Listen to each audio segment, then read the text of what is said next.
Je ne peux pas risquer ma vie pour un politicien. Je ne peux pas risquer ma vie pour un politicien. Je ne me cache pas pour vous dire ça. Je vous dis ça au ras. Je vous tape sec. Je ne peux pas moi risquer ma vie pour un politicien. Parce que l'histoire de la Côte d'Ivoire m'a servi de leçon. J'ai tiré une leçon dans la guerre qui s'était passée en Côte d'Ivoire entre le président Alassane Ouattara et le président Gbagbo. Il y a eu la guerre. Le président Gbagbo allait faire 10 ans de prison à la haie. Après, il a été innocenté. Pendant ce temps, le président Alassane Ouattara a dirigé le pays. Jusqu'à présent, c'est toujours lui le président. Les deux politiciens là sont vivants. Gbagbo et Alassane sont vivants. Les deux vieux là sont vivants. Mais demandez à tous vos amis ivoiriens, les milliers d'Ivoiriens, les milliers de jeunes Ivoiriens ont laissé leur vie dans cette guerre. Les milliers d'Ivoiriens ont perdu leur vie dans cette guerre.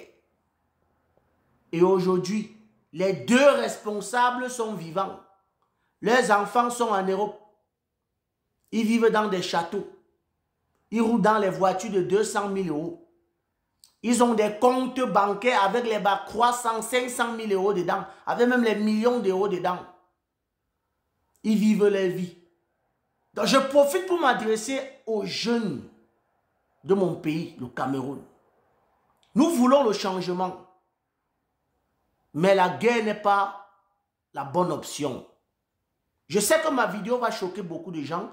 Les gens vont m'insulter comme d'habitude. Mais je suis Camerounais, j'aime mon pays. Et quelqu'un qui aime son pays ne peut pas souhaiter la guerre dans son pays. Je vois des gens qui souhaitent la guerre au Cameroun.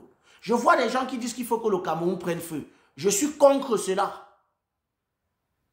Tu ne peux pas aimer le chevou et tu aimerais que le chevou prenne feu. Personne n'aimerait que les maisons se brûlent. Personne.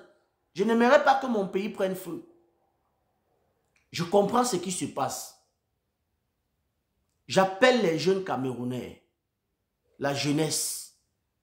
Ne risquez pas vos vies pour ces vieillards politiciens. Écoutez-moi très bien, qui ont déjà réussi leur vie. C'est vous qui êtes dans les rues. Et ils sont dans les résidences, bien gardés, bien sécurisés. Le président Paul Biya a tout dit, bien sécurisé, en sécurité.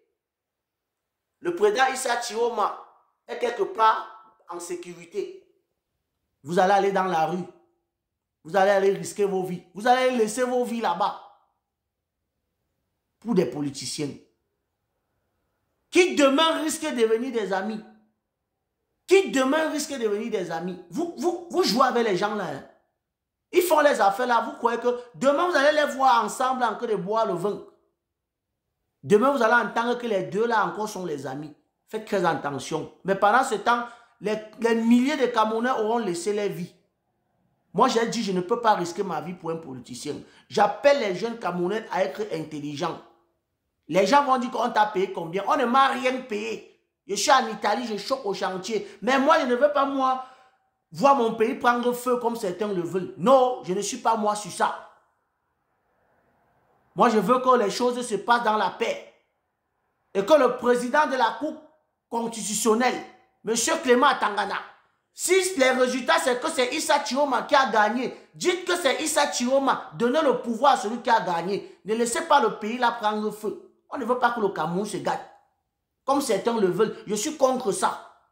Mes chers frères et sœurs, c'était mon message. Ceux qui vont m'insulter, insultez-moi. Je suis habitué. Atala Kwatiti, c'est Dieu qui dépasse Satan. C'était le général Bangwa Boy.